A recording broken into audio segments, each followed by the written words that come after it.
for the Dubs now with 3:05 to go. 105-85. Thompson now with 28 on an incredibly efficient 11 of 19 shooting. It's time for Warriors Wrap-Up. We'll bring you into the locker room and hear from Coach Kerr and the players. Highlights from the game. Warriors Wrap-Up starts now. Yes, it does. Welcome in a nice win for the Warriors, 113-92 over the Miami Heat on the road in South Beach. It was a game the Warriors probably, we could say, should win considering all the injuries that the Heat had, playing without a handful of their best players. Jimmy Butler did not play. Tyler Hero did not play. Those two are their leading scorers, both over 20 points per game.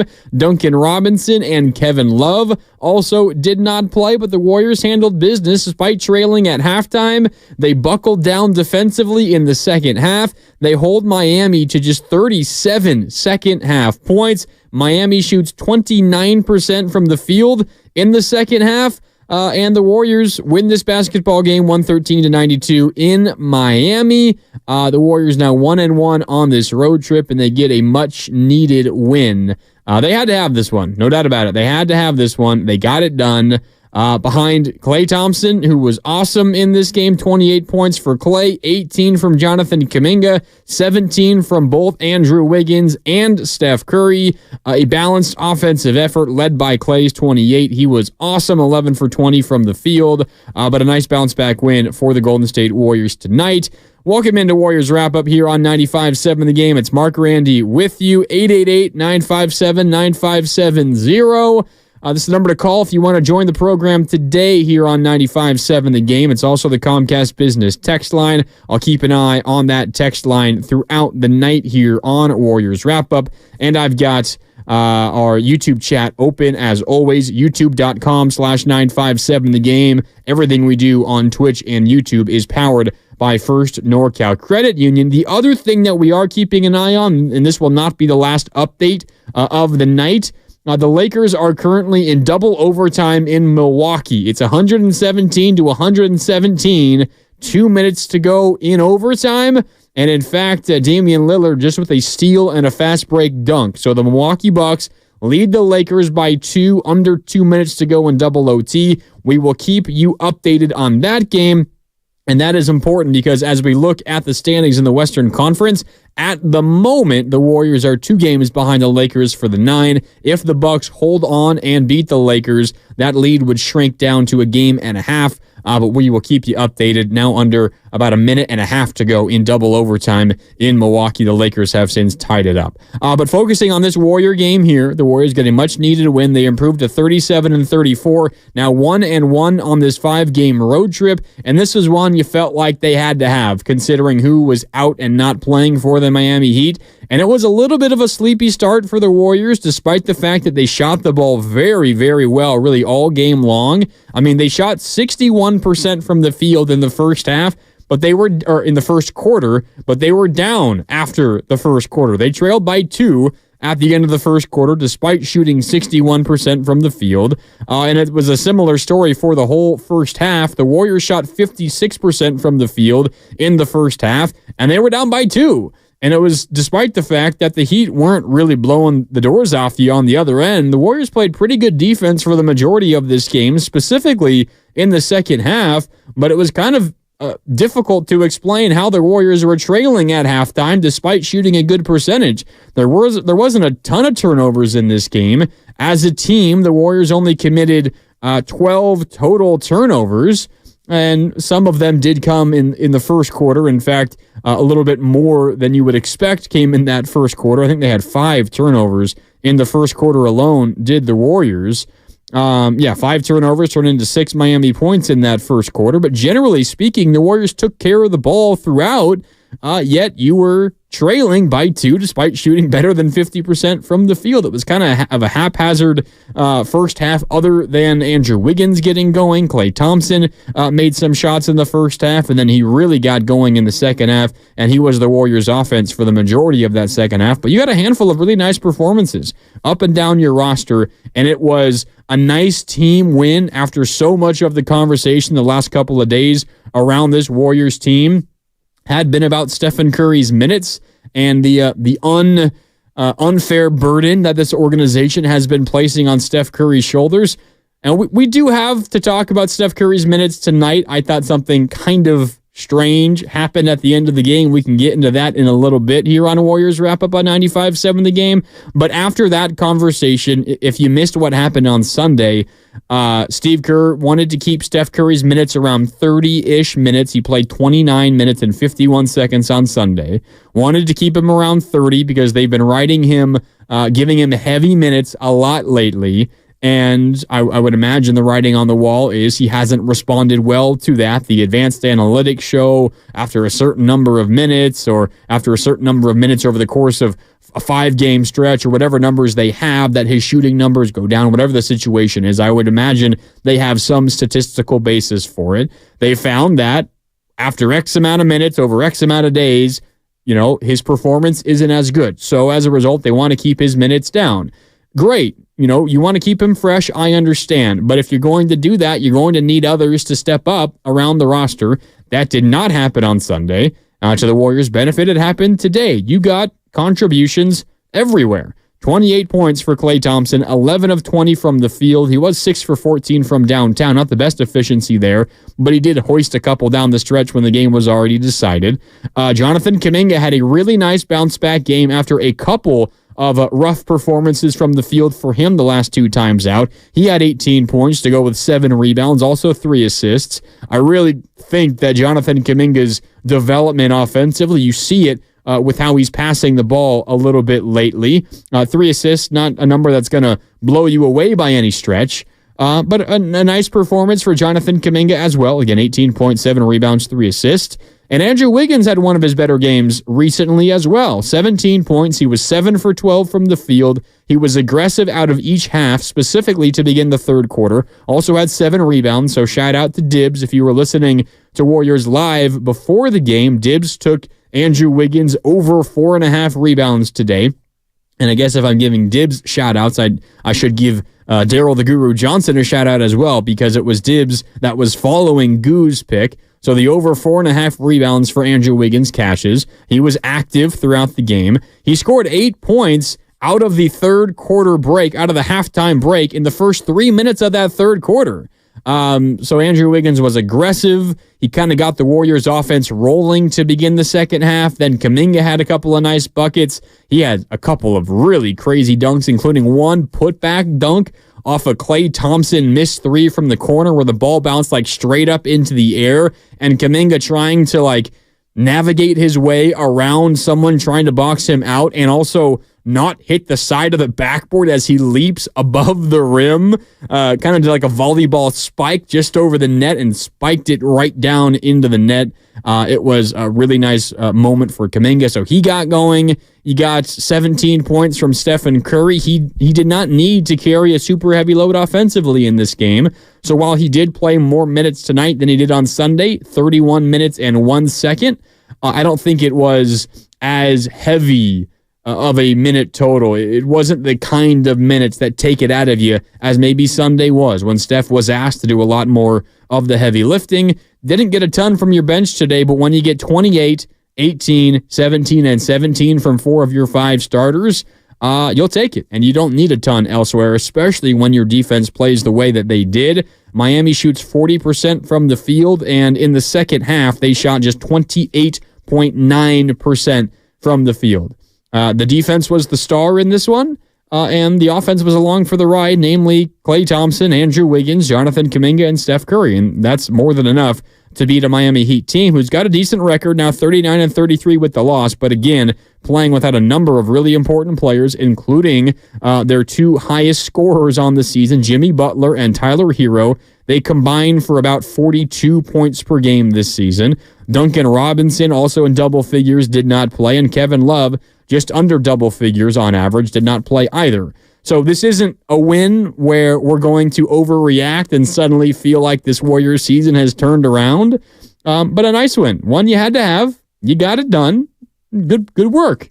And you didn't have to overexert yourself getting this win, and maybe you set yourself up a little bit better. You have a little bit of a better chance to beat the Orlando Magic in Orlando tomorrow to wrap up a back-to-back. But ultimately, a nice win for the Warriors. But it's not something that we are going to, at least I would recommend, let's not get too excited about this one win. Let's not overreact to this one win. I think that's an issue. That's something we've gotten into trouble with a little bit this season, and we overreact to a win, and we overreact to a loss. This was a win you had to have. You got the job done. All right, job well done. Let's move on to the next one if you're the Golden State Warriors.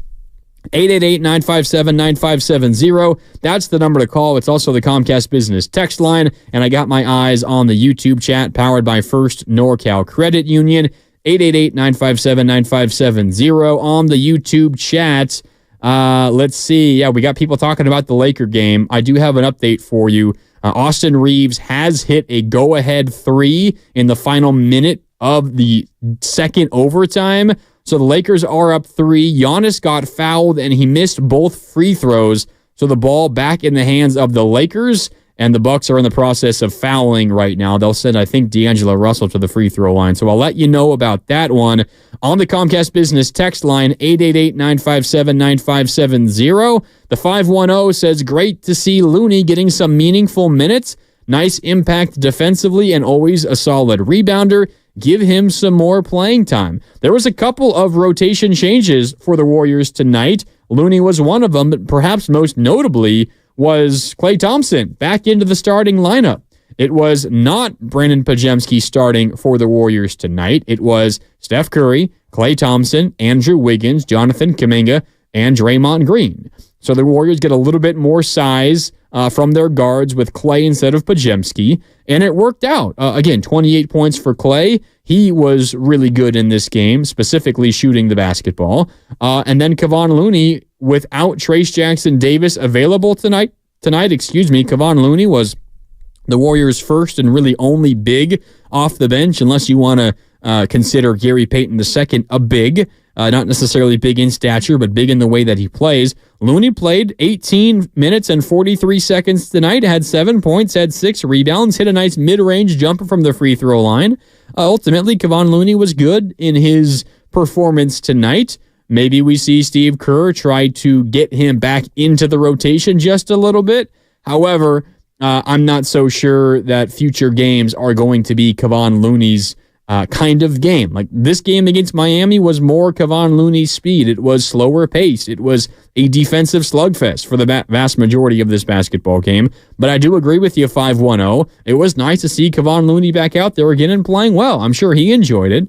But for example, you take on the Orlando Magic tomorrow. I don't think that's a game for Kevon Looney. You've got some quick, athletic, fast, long bigs that can shoot, that can dribble. Banchero for the Magic is a ton of fun. The Wagners as well. Jonathan Isaac. Like, you've got some bigs that give Kevon Looney trouble. So unless Trace Jackson Davis is also unavailable tomorrow, and he was dealing with some knee soreness, unless Trace Jackson Davis is unavailable tomorrow, I would not expect Kevon Looney to play against the Orlando Magic. But maybe if there is a matchup that benefits Kevon Looney moving forward, maybe tonight's performance by Looney is enough to give Steve Kerr the confidence that he can go back to the veteran big man for a spell off the bench. Because you're right, 510. It was nice to see Kevon Looney back out there. But the more, I don't know if surprising is the right word, but the more potentially impactful change in the Warriors' rotation was Klay Thompson starting. And we're going to hear from Steve Kerr coming up here in just a little bit. I'm sure Steve Kerr addressed Klay Thompson starting. If not, we will find it for you. But maybe this is something that the Warriors go with into the future. I've always thought that the Klay Thompson, the Steph Curry, Brandon Podziemski duo together, and sometimes you get a 3-man group when Klay comes off the bench and those two are still in there, or Chris Paul comes off the bench and those two are still in there. It's going to be really difficult defensively. Maybe it makes you better offensively, and for the most part, the Warriors' offense has not been their issue this season. It has been the defense. And when you got those 3 guards and 2 of them are Steph Curry and Brandon Podziemski, it's going to be a little bit rough defensively.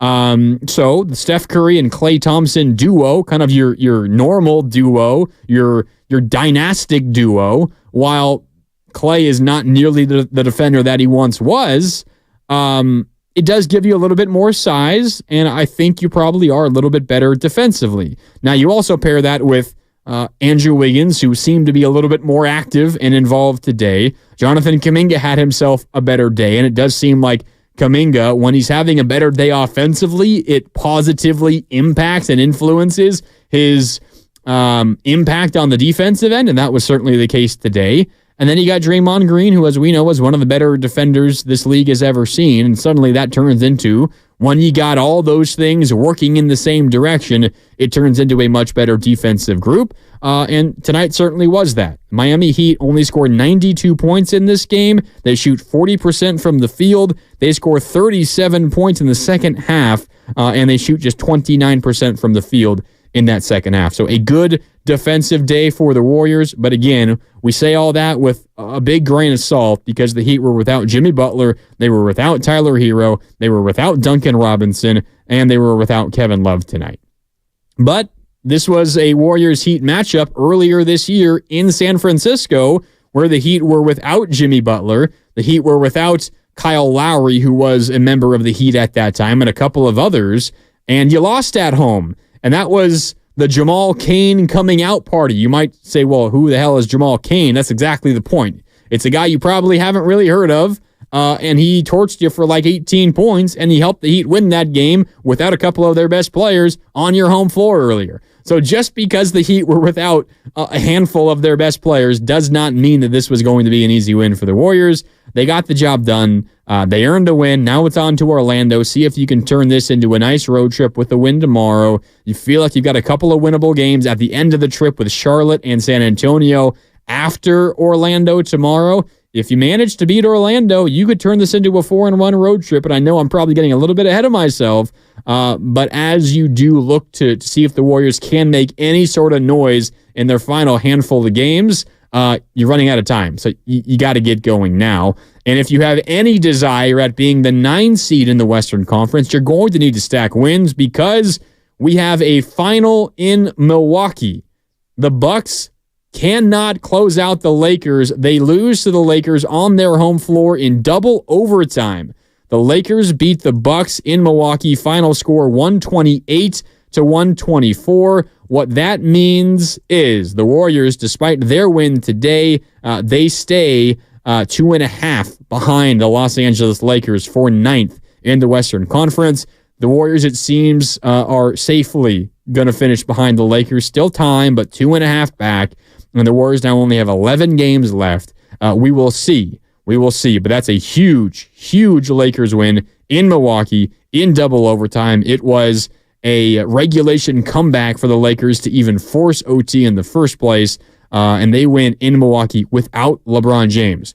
By the way, the Lakers without LeBron James in that one, they beat the Bucks in Milwaukee. The Warriors stay 2.5 behind the Lakers. But the win today for the Lakers, or pardon me, for the Warriors, now pushes the Warriors a full game ahead of the Houston Rockets for the 10 seed. Both teams are in action tomorrow. The Warriors in Orlando and the Rockets against the Oklahoma City Thunder on the road in OKC. All right, Warriors wrap up here on 95.7 The Game. Mark Randy with you. 888-957-9570. The Warriors beat the Heat today, 113-92. We got to talk about Steph Curry's minutes. It was relatively similar in terms of the plan for Stephen Curry as on Sunday, but with one important and kind of head-scratching change. I'll get to that coming up in just a little bit. I think the main takeaway today is Klay Thompson, and is he a mainstay in the starting lineup moving forward for the Golden State Warriors, or does Steve Kerr like the Chris Paul-Klay Thompson combo too much? Was the change in the starting lineup any kind of result of not having Trace Jackson-Davis available off the bench? Did you want to make sure you got off to a better offensive start? I'm not exactly sure, but Klay Thompson started and played really well. However, I will just warn you, it's kind of similar to the Warriors season as a whole. We love Klay Thompson when he's hitting these shots, but if he pulls out a game where he goes 3 for 14 from the field, are we going to want him to start again? It's an extreme version, an extreme case of what have you done for me lately, and lately being tonight, Klay Thompson looked great. But we also got to remember how long it took Klay Thompson to emotionally accept and adjust his bench role? And do we want to just put him right back into the starting lineup and mess with his emotions even more? I'm not sure. That's a question that Steve Kerr is going to have to grapple with. Maybe he's already made his decision, and maybe we'll see Klay Thompson start again tomorrow. But there's no doubt about it worked today. You got the good Klay. He was making his shots. But what happens when Klay Thompson misses his shots? Because invariably it's going to happen. I don't care how good of a shooter you are. I don't care how good of a shooting stretch you're on. You're going to have some games where your shot simply doesn't fall. And are we going to react big again when that happens and want Klay to move back to the bench? So I'm not sure what the best decision is for Steve Kerr and the Warriors in relation to that. Speaking of Steve Kerr, though, let's hear from Steve Kerr after the Warriors win in Miami today. They knock off the Heat 113-92. The Warriors get a much-needed win. They're now 3 games over 500 at 37-34. They stay, though, 2.5 games behind the Lakers for 9th in the Western Conference, but with the win, they are now a full game ahead of the Rockets for 10th in the Western Conference. Both those teams, the Warriors and the Rockets, are in action on the road tomorrow. All right, here's Warriors head coach Steve Kerr after tonight's win in Miami. Here's Coach Kerr. What sparked the decision to start Klay, and what do you feel like his presence opened up? Just felt like he had a little more spacing on the floor to start the game, and it's not, it doesn't necessarily mean it's permanent. I just felt like tonight that was important. And what stood out to you, obviously, from the second half, just able to just turn it up and outscore those final two periods? Much better level of competitiveness in the second half. I thought they outcompeted us in the first half, and they were making it difficult for us to get the ball across half court. They were playing really, really hard, and we didn't match that. In the second half, I thought we flipped that around. I thought Wiggs' defense on Terry Rozier second half was one of the keys to the game. I thought J.K. Really did a great job competing, coming up with some rebounds and loose balls, and great to have Loon back in the lineup. Loon represents a lot of what we're about. Just the professionalism and staying ready. And we've missed having him out on the floor, and it's great to see Loon step in and play well and help us get a win. How good was Draymond on Bam? Draymond was great. I mean, Bam hit so many tough shots tonight. All you can really hope for is to keep him, away from the hoop. And he made, it felt like 7 or 8 turnaround fadeaway jumpers. But Draymond made him work for everything that he got. And, I thought that was really key. And, we didn't have to double, so we were able to guard the 3-point line pretty well. And Draymond's always, a key to our defense, but especially so tonight. Coach, you held the Heat to, I believe, 37 points in the second half. You mentioned the second half competitiveness being much better, but what do you think was the key other than was it just guys like guarding their yard better, or what led to that? Like I said, I think Wiggins set the tone with his defense on Rozier, and better ball pressure, but also better job of staying in front and not allowing as much penetration as we did in the first half.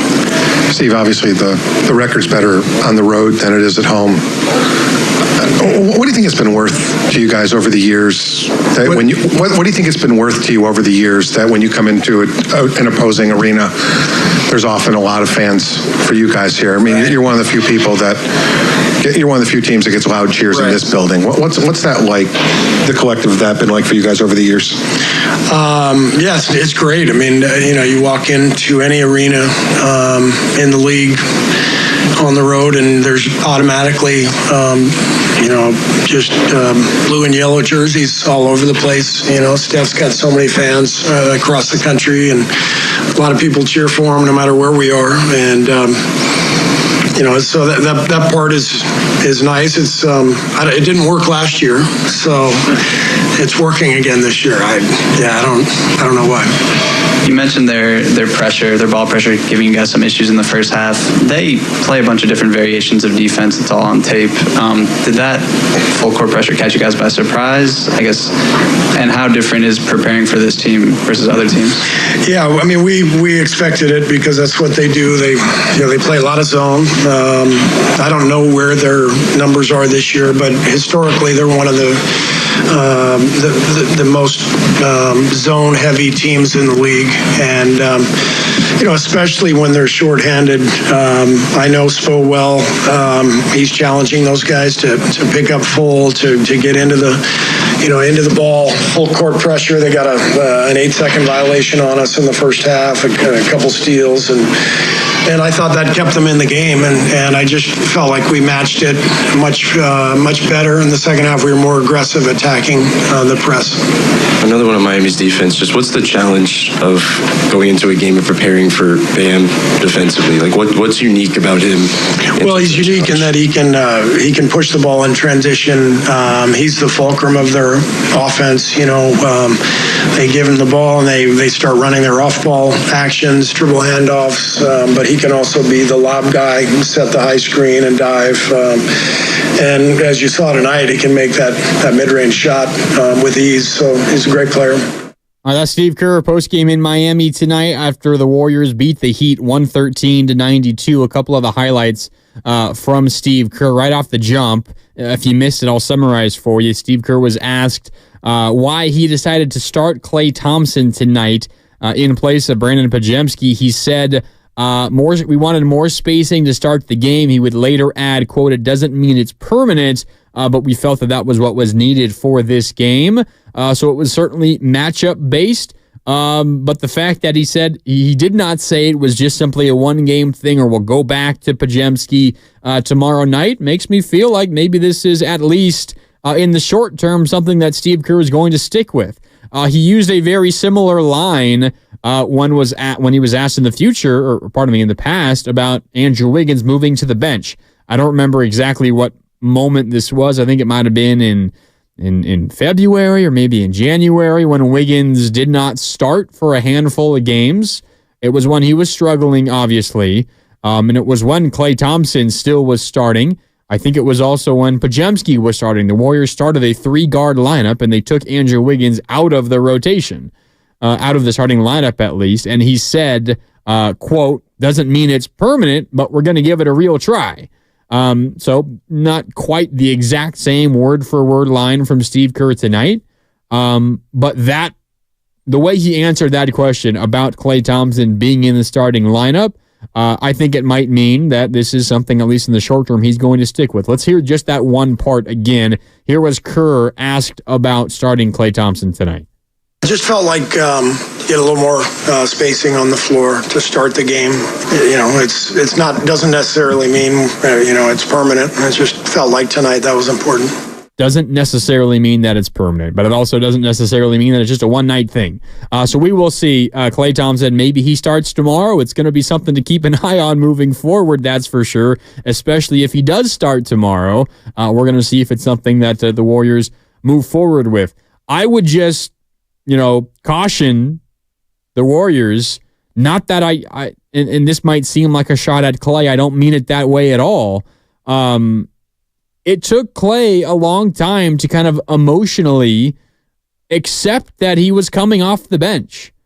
And, we saw it on his face, even before Steve Kerr asked him to come off the bench. Every time he'd have a poor shooting night, you could see him pressing, and you could see his frustration. Not just see it, but you could feel it, right? And then when he finally accepted coming off the bench, well, first of all, he didn't accept it immediately, at least not outwardly. Maybe his conversations with Steve Kerr were perfectly fine. And in fact, you know what? I'm sure they were. But you could still see and sense and feel that frustration when he was coming off the bench. And, maybe the Warriors and Steve Kerr understand what's at risk or whatever you want to call it and say, you know what, Klay, you give us something in the starting lineup that Podziemski can't, and it's worth, whatever kind of emotional effect it's going to have on you, any sort of difficulty it might have on you. Because then what if Klay gets used to starting again, and then who knows, next year you re-sign him and he comes off the bench. I don't know. I'm just saying, considering how it went the first time when he was delegated to a bench role, I'm not sure if that's something you want to be too eager to jump right back into. But if your team needs it to help you win basketball games now, then all right, do it, and we'll deal with everything else when we get there. But you might also be opening up a little bit of a can of worms moving forward if you do that. But again, if it helps you win basketball games right now, then I don't know what other choice that you have. So ultimately, it comes down to how Steve Kerr feels that starting group with the addition of Klay Thompson works. If it works better than the starting group with Brandon Podziemski. I'll say one thing. It certainly helps with your shooting. It certainly helps with your defense. But maybe you hurt in terms of ability to play, make, and create. Maybe you hurt rebounding-wise because Podziemski, while shorter than Klay, is certainly a better rebounder at this stage. But maybe if you get Klay that catches fire shooting the ball, it's going to be the difference between being the 9, the 10, or out of the play-in entirely. We will see. Only time will tell on that. All right. Let's go to the phones here on Warriors Wrap-Up on 95.7 The Game. It's Mark Randy with you. Up next is Rich in Fremont. Rich wants to react to this win and talk about the rest of the year as well. What's up, Rich? You're on Warriors Wrap-Up on 95.7 The Game. How you doing? I'm doing good, Mr. Grand Man. That's what I call you now. I've been listening to you for a little while now, and I will say this much. Mr. Grandy, you are very astute in your information regarding the Warriors. And so when they have you isolated, by yourself like this, I think, wow, okay, this is an opportunity to talk and to go over the particulars of Golden State. So thank you for taking my call. I appreciate that, Rich. Thank you. It means a lot. Yeah. So this is the situation. I don't think that, where Klay is a problem for Klay anymore. I think it might have in the beginning because he went like 15 seasons where he started. But the fact that he was able to progress to a point where he accepted this role and he went in and still was able to be Klay. And when they positioned him back to the starting role, he still was able to be Klay. I think Klay's comfortable regardless of what they do with him. And that is a plus for Golden State. It really is. Because what it says to Steve Kerr is, you know what? Klay's going to be professional regardless of whether he's starting or whether he's coming off the bench. And that is something that Golden State needs. But this is the thing. Tonight was a win they knew they had to get. They went in with their game plan. They executed, and they got the W. And yes, okay, it might have been the depleted team they played against, but that has nothing to do with anything. At the end of the day, the win is what's important. And that's what they got. And so, in my opinion, I feel like Klay being where he is, I don't think that's an issue anymore. And Mark, I'm coming at you from a perspective and a position just like yours. I used to have a podcast called Game Face. So my Game Face podcast, I was alongside with a longtime color coordinator, former 49er, Mike Schumann. You may have heard of him. I worked with Mike for a few years, and I will say this much. We had great fun. We did like you guys do at 95.7 The Game. We talked sports. We even got to cover some great players. We had Ronnie Lott on. We had Lincoln Kennedy from the Raiders. We had all these great players and stuff on. A lot of this stuff is found on YouTube, and I'm not trying to plug this, but what I am saying is that the one thing the reason why I listen to 95.7 The Game, other than other stations, is because you guys bring a fresh perspective. All three shows. I mean, I love Mark Willard and Dibbs. Joe Shasky and Bonte, they do a fantastic job. So, but my personal thing that I think that the fact that they have Klay where they have him, that is a plus for Steve Kerr. It allows him to plug and play Klay where they need him to be. And that's a plus, especially now. So that's where I see this situation. I do want to get your response on that. So, Mark, first of all, enjoy your insight and shout out 95.7 The Game. I appreciate that, Rich. Yeah, thanks for all the kind words. And yeah, sounds like you got a fun podcast going on there. I think you make a good point about Klay. I was thinking Klay accepted the bench role, but maybe you're right. Klay accepted whatever it is that Steve Kerr asks of him moving forward, and maybe the adjustment back to the starting lineup and then potentially, who knows, back to the bench is seamless for him. I think that's a real possibility that I had not considered. It's more of acceptance of whatever is asked of him, not acceptance of being a bench player now.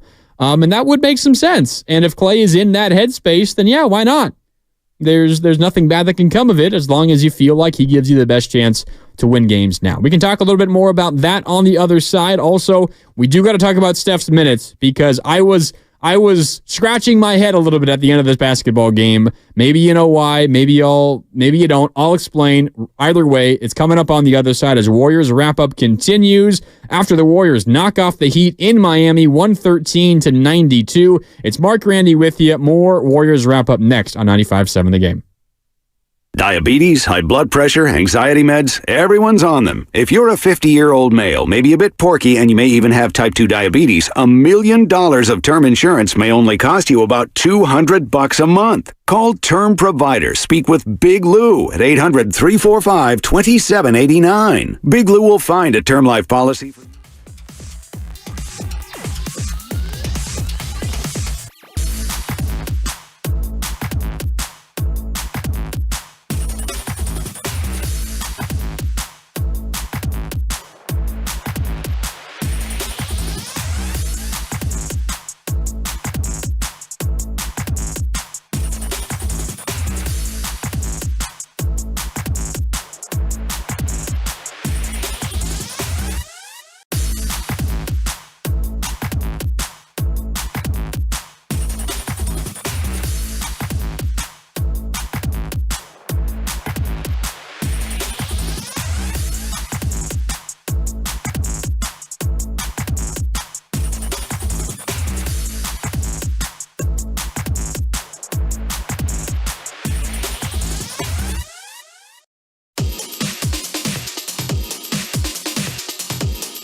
left-hand bank shot, offhand, off glass, and good for Stephen Curry. 20-12, Warriors up by 8. Curry was 7th. Now back to Warriors Wrap-Up on 95.7 The Game. Yeah, Steph Curry had a couple of acrobatic moves and scores tonight. Did not have an incredible game offensively, just 17 points, which for him is well below average, 7 for 15 from the field. But the Warriors did not need him to carry a super heavy load.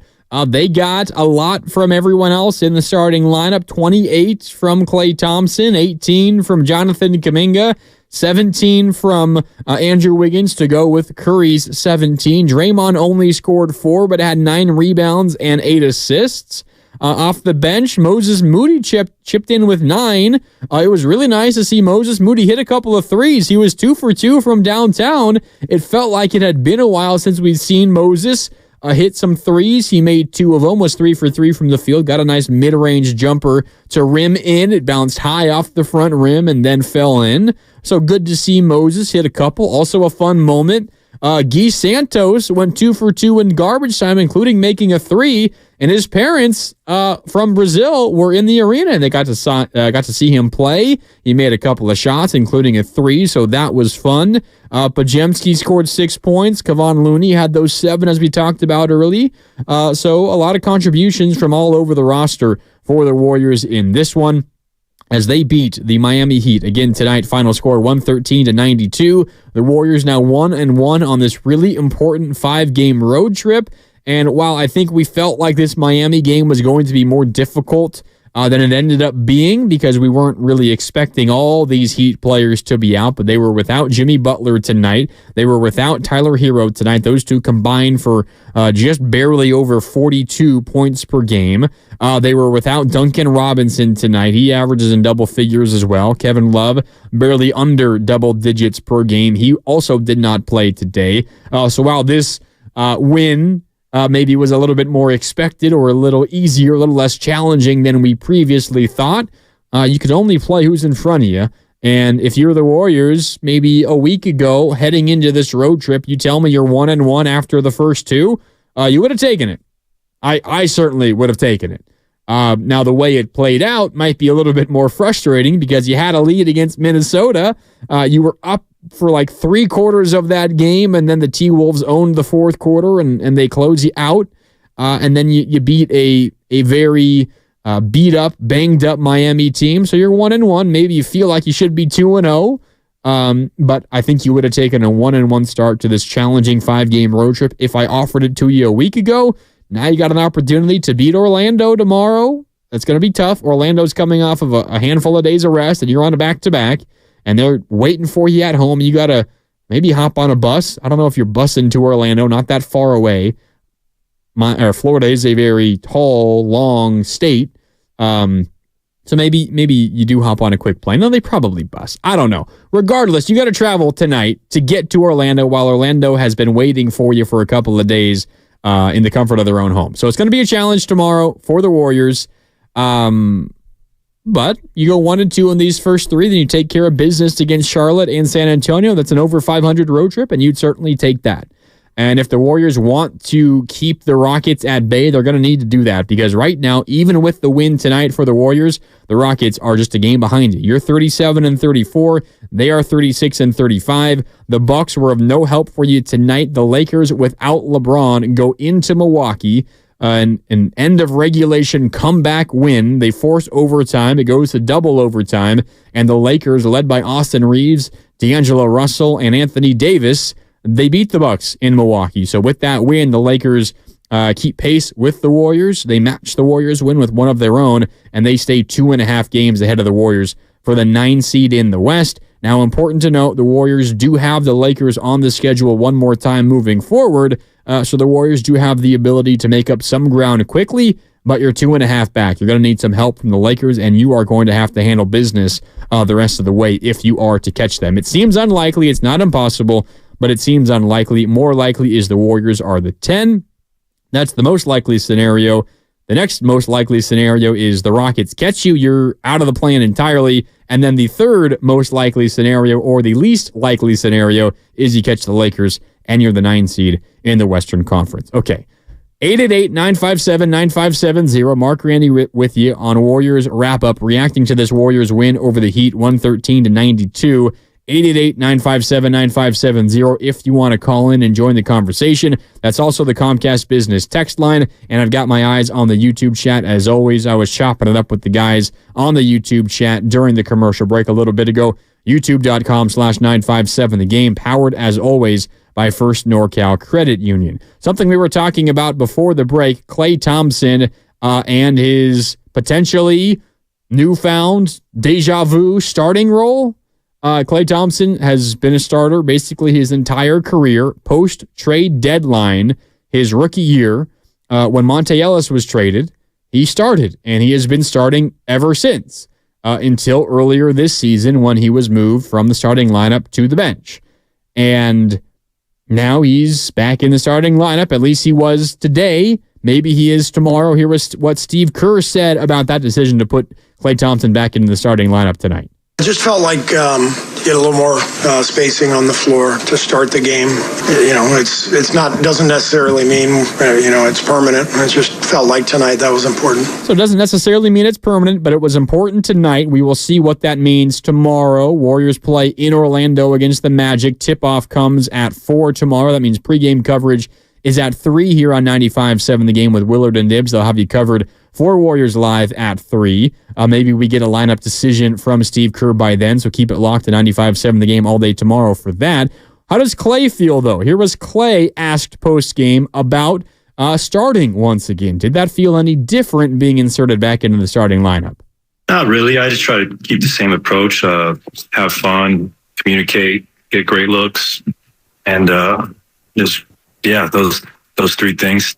Okay, so Klay, I think that lends well to what Rich was telling us. Rich, on the phone line, 888-957-9570, was telling us it feels like Klay has adjusted not to just a bench role or to just a starting role. He has adjusted to whatever the Warriors and Steve Kerr ask of him, and that would seem to make sense. Steve Kerr or Klay Thompson saying, same approach for me regardless. That's good news for the Warriors, and if that is truly the case, which it seems like it is considering how he has played recently off the bench and considering how he played tonight, then that's a positive development for the Warriors moving forward, and I think that makes it more likely that we do see Klay continue in the starting lineup.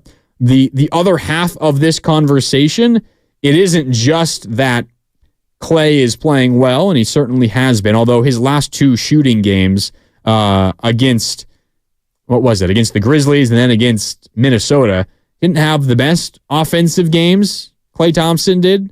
Oh, pardon me, not the Grizzlies, the Pacers. I'm thinking of the Pacers game and then Minnesota. Didn't have the best shooting game in either of those 2. He was really good against the Grizzlies, but against the Pacers and the T-Wolves, he did struggle from the field a little bit. But sticking with the same approach and not getting too high or too low after every missed or made shot, and he bounced back and shot really well. So we'll see if he does continue to start for the Warriors. I think that response from Klay is pretty telling, that he does have a handle on the emotions of it all. And he certainly did not early. So I think we're seeing development from Klay Thompson in that regard as well. Something else that Steve Kerr talked about post-game tonight was Andrew Wiggins. We talk a lot about the impact that he has offensively, and he was aggressive specifically to begin the third quarter tonight. He had 8 points in the first 3 minutes of that third, got the Warriors off to a good start in that third quarter, but Steve Kerr pointed to the other end of the floor and the effort and the work that he put in against Scary Terry Rozier, who had an okay night. Terry Rozier, not anything special. He had 15 points, 7 of 18 from the field, and it was Wiggins who was the primary defender, and Wiggins forced him into a volume night from the field. So if you get that kind of Wiggins, and I know that's a major if, and I feel like I have said that thing, if you get that from Andrew Wiggins consistently, this team takes an entirely different shape. But it was positive to see that from Wiggins tonight. And again, I'm going to say it, if you get that moving forward, this team is a whole lot better. I mean, there's no surprise that the Warriors' issues this season have coincided with an incredibly inconsistent Andrew Wiggins. He changes this team a ton, for better or for worse. If he plays well, if he plays locked in and he's focused and he's involved on both ends of the floor, this is a much better basketball team. But if he just kind of flows through the game and picks a spot here and there, this team does not connect nearly as much as they do when he does. So Andrew Wiggins is a huge key for this Warriors basketball team. Something else that stood out to me tonight, and I can't really make a lot of sense of it, and it was on my radar. If you were listening to Willard and Dibs earlier today, if you were listening to Warriors Wrap-Up on Sunday, you know where I stand on this, Steph Curry's minutes. So Steve Kerr said post-game on Sunday that he wants to keep Steph around 30 minutes because they've been asking him to do a ton offensively. And I guess defensively a little bit, but mostly offensively. He's been carrying a really heavy load lately. So Steve Kerr wants to watch his minutes for the rest of the regular season because they want to, of course, protect their star. They want to make sure that he's fresh and when he is out there available to play at the best of his abilities. So he wanted to keep him around 30 minutes. But what happened on Sunday was in a really close game, the Warriors led by 3 going into the fourth. You don't start him to begin the fourth, and that it makes total sense to me. And then the T-Wolves immediately go on a 12-5 run over the first 3 minutes of the fourth quarter, and you call a timeout. Suddenly, your 4-point lead, or your 3-point lead, turns into a 4-point deficit. And you call a timeout, and you don't sub in Stephen Curry at that 9-minute mark. And up to that point, he had only played 23 minutes. So if he plays the 9 to close the game, he's up to 32 minutes on the night. Does not come in at that 9-minute mark. The T-Wolves continue their run, and they outscore the Warriors 7-3 over the next couple of minutes, over the next 2 minutes to be exact, and now you're down by 8. Then you call a timeout, and then you bring Stephen Curry in. So the difference there was 2 minutes. That was a 2 minutes worth stretch of basketball where the Warriors lost 4 points in a game in which they lost by 4. That's a valuable 4 minutes, or 2 minutes. It's a valuable 4 points over 2 minutes without Stephen Curry. So I say all that to set up everything that the Warriors went through and decided to do to save Steph Curry 2 minutes of playing time. So we're coming from a position where 2 minutes of playing time is important, okay? We want to keep Steph at 30 instead of 32. We're going to set him out for 2 extra minutes, and of course, you did not know how those 2 minutes were going to go, but it ended up costing you 4 minutes. And I know I'm getting really into the weeds here, but just stick with me. Because then tonight, the Warriors get to a situation where through 3 quarters, Stephen Curry had played, he had played 8 minutes, 6.5 minutes, and 9.5 minutes through the first 3 quarters. So the Warriors go to Steph Curry they play him a total of 31 minutes and 5 seconds in this game. But they had an opportunity to take him out and save a couple of minutes. The Warriors are up by 18 points with 2 minutes and 52 seconds left in the fourth quarter. 2 minutes and 52 seconds left. They call a timeout up by 18. I thought that timeout signified, hey, Steph, we're watching your minutes really closely now. We're going to take you out.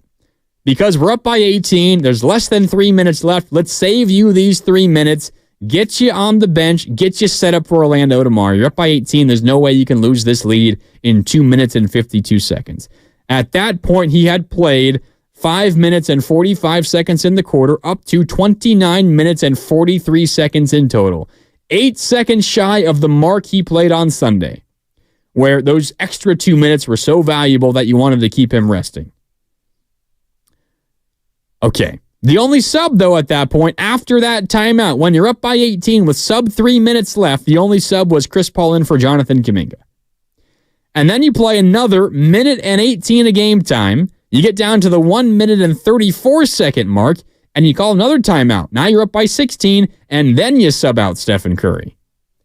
So now he's playing an extra minute and 18 instead of playing in 29 minutes and 43 seconds of game time. He plays 31 minutes and 1 second.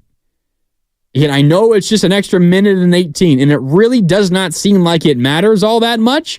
And if that's how you feel, then I would just ask you, then what the hell was up with Sunday? Because on Sunday, you're in a game where the result is in the balance. and you want to save 2 minutes so badly from Stephen Curry that you're willing to risk losing a lead or letting your lead slip away or letting your deficit grow even more when the game is far from over. Yet tonight, in a game where the game is over, you play Steph an extra 118 when you clearly did not have to. All I'm saying is it does not make any sense to me. The logic does not track. Now, maybe there was a conversation from Steph Curry to Steve Kerr and saying, hey, I can handle more, play me 32, whatever. I don't know. But that logic doesn't necessarily track to me, considering, maybe the minute 18 extra that he played at the end of this game is not the same kind of minutes. Like, it wasn't incredibly exhausting. It wasn't incredibly physical because the game was essentially over.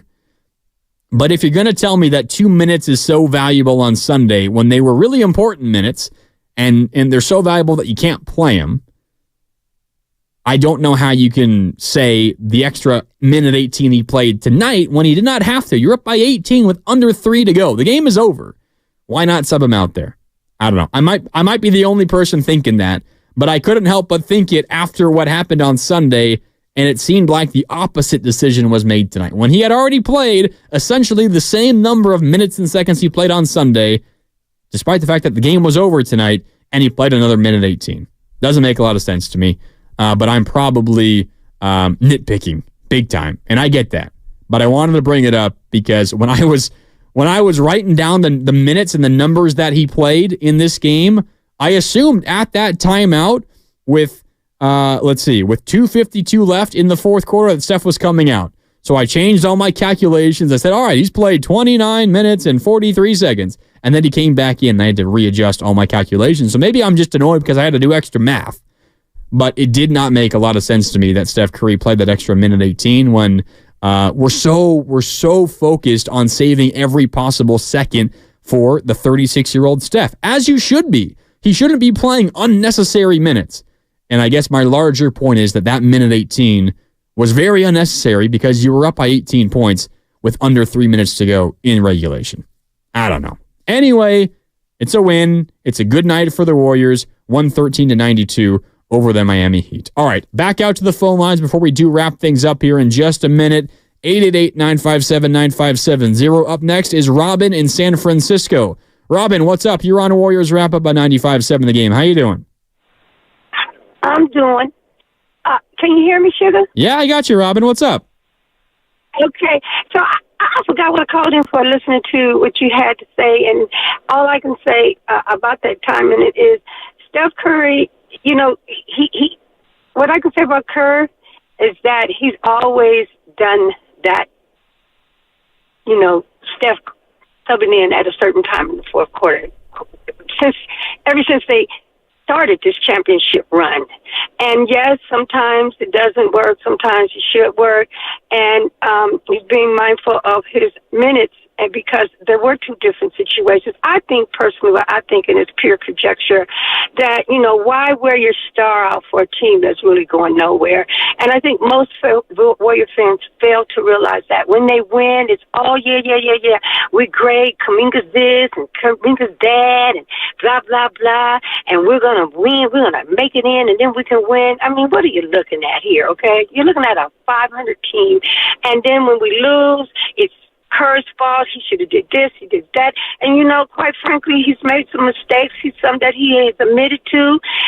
But I do think that he has done a good job getting them above 500 with what he has out there.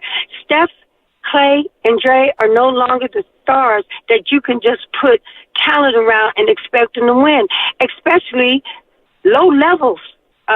Stars. I mean, before they had, you know, you had Iguodala, you had Sean Livingston, you had Spinks. I mean, you had seasoned vets around them. You don't have that anymore. And yet this fan base continues to look at them, and when they don't win, they blame Steve Kerr, and which I think is very lazy thinking, okay? Look at that starting lineup. They're not good. Okay, and then the bench has really kept them in a lot of games when you moved Clay there. And what I don't understand is you're really not going anywhere. Why would you take the one thing that was working and switch it back to what was not working? Okay, I don't get that, because you have to do two things: remain competitive and not fold, but also develop what you have so that you can move them later. Peace out and have a great weekend, baby. Yeah, thanks, Robin. Appreciate the call. Yeah, I mean, I guess I get where you're coming from. Clay has had some individual success coming off the bench, but I'm not so sure I would say the team is having success while he's coming off the bench. And they did put some wins together during the beginning part of him coming off the bench, but lately, I mean, it's been pretty bad. And while individual success is important, I mean, it pales in comparison to team success. And if the team is not winning with that plan, with that strategy, maybe you do got to change things up. I do get where you're coming from, though, Robin, and I appreciate the call, and I get your point. All right, 888-957-9570. A couple of minutes left. Up next is Doug in Albany. He wants to talk about Steph and his minutes as well. Doug, what's up? You're on 95.7 The Game. How you doing? Hey, Mark. I'm doing well. Just driving home. I want to amplify or agree with your comments, because what Steve Kerr said the other day and what he did tonight don't make any sense. And I think that Steve Kerr is lost. I think that he is lost. He just, this season has befuddled him. I mean, we can't knock his record. We can't criticize him too much. But he's made some moves that don't make any sense. He didn't play Looney at all against Minnesota, and Gobert had his way on second chance points. What was he thinking? What was he not thinking? He just doesn't know what to do because of factors, some of which are out of his control, but he has not helped the team get out of this funk that it's been in all season and which has been amplified recently. And what he said the other day and what he did tonight don't make sense. And to me, they highlight and illustrate the fact that he doesn't know what to do. He's lost. He's stuck with the small ball lineup. The small ball lineup is not the lineup that's going to win in the league today. Certainly not going to compete with the big guys. Draymond has basically said 10 years he's been banging with these guys who are, 50 pounds heavier and 5 inches taller than him. And he's been asked to do everything, from bringing the ball up to, playing center to, I could go on and on. Some of his on-court antics are notwithstanding. So that's what I think is going on. I think Steve Kerr is, doesn't really know what to do. And since he doesn't know what to do exactly, the outlook looks less than rosy for the Warriors this season, for the rest of the season. Thank you for taking my call. Yep. Thanks, Doug. Appreciate it. I do feel your confusion when it comes to Steph's minutes tonight versus Sunday, and I know it's only a minute 18 extra, what we're talking about, where he could have taken him out after that first timeout instead of after the second timeout. But the point is, when you make the case that 2 minutes are so valuable in a close game, I don't get how a minute 18 cannot also be valuable in a game that is already decided.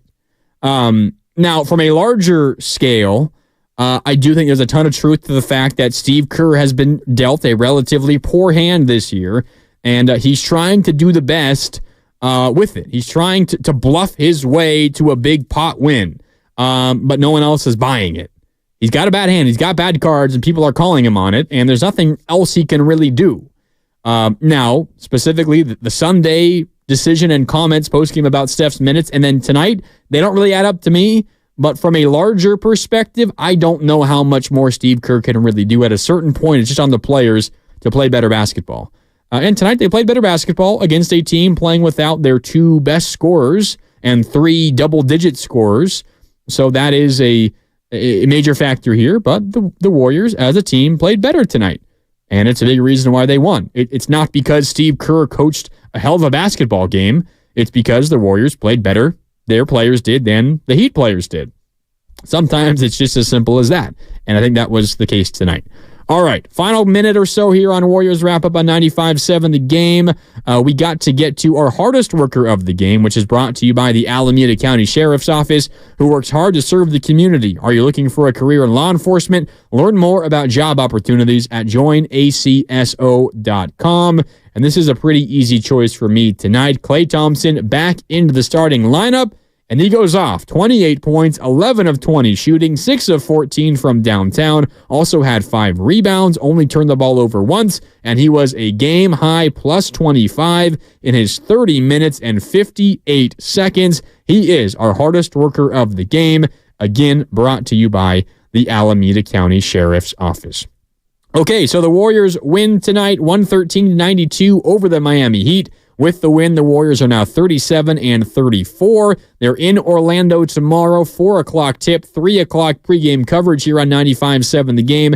With the Warriors win, with the Lakers win, the Warriors are still 2.5 back of the Lakers for the 9. With the win, though, the Warriors now a full game ahead of the Rockets for the 10. The Rockets also in action tomorrow. They are on the road in OKC, so a very, very tough matchup for the Houston Rockets.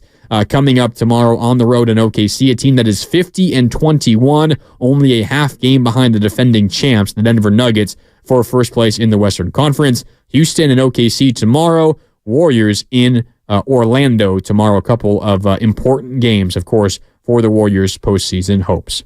All right, that'll do it for Warriors Wrap-Up tonight here on 95.7 The Game. Thanks to everyone for tuning in all night long. Thanks to the YouTubers for engaging in the chat all night long as well. For Chris O'Connell, for Sterling Bennett behind the glass, my name is Mark Graney signing off. The Warriors beat the Heat 113-92, now 1-1 on this 5-game road trip. We'll talk to you again tomorrow. Thanks so much for tuning in, and have a great rest of your night. Some people just know the best places to eat around town. Those are the people